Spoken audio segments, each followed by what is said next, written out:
Hi everyone. Over the last few weeks, I've talked on the phone and held video conferences with many of my constituents and leaders throughout New Mexico about what they need to cope with the coronavirus pandemic. I've heard a lot of things. Small businesses need help in order to pay their bills and keep employees on their payrolls. Hospitals need funding for response efforts. And since non-essential doctor visits and procedures have been canceled, they have big holes in their budgets that need to be filled. Frontline workers need personal protective equipment to keep themselves and the public safe. And Indian tribes desperately need water for health and sanitation, and they need broadband internet access. I'm glad that the bill we're voting on today will provide some funding for small businesses and hospitals and address the need to ramp up testing, although it might not be enough to meet the demand. I championed including credit unions and community development financial institutions in the small business lending programs in this bill, and I'm glad that the bill sets aside $30 billion for community-based lenders, small banks and credit unions, and $30 billion for medium-sized banks and credit unions. But I'm disappointed that Senate Republicans and the White House blocked our efforts to do more for working families. In fact, they didn't even want to provide funding for our healthcare workers and hospitals in this bill, and they continue to block assistance to immigrants.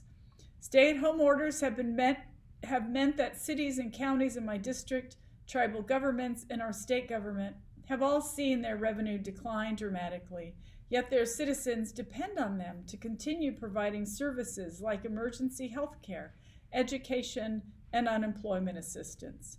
The relief funding Congress has already provided is not enough to meet all these needs. These governments can't use this money to make up for lost revenue. I've urged Speaker Pelosi to include more funding for local, state, and tribal governments in the next legislative package and to give them flexibility on how they can use that funding.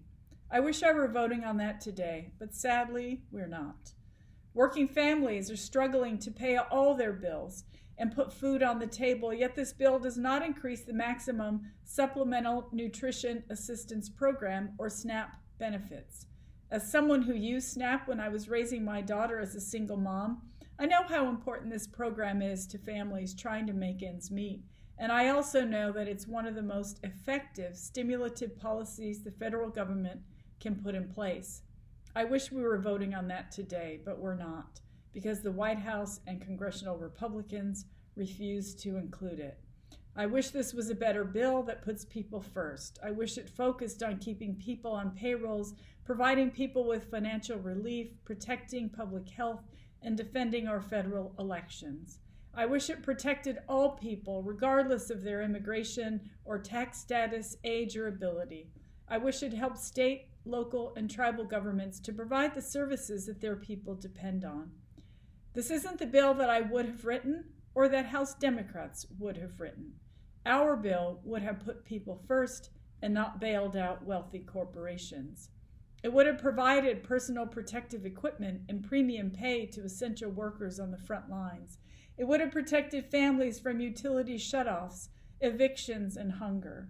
It would have helped state, local, and tribal governments more. But this isn't our bill, so it doesn't do all of these things. I can only vote on the bill we have before us today. And because it will address some of the vital needs of my constituents, I will vote yes. But I'll keep working to ensure that we enact legislation that puts people first in this coronavirus recovery efforts. Until then, stay safe and stay healthy. Thank you.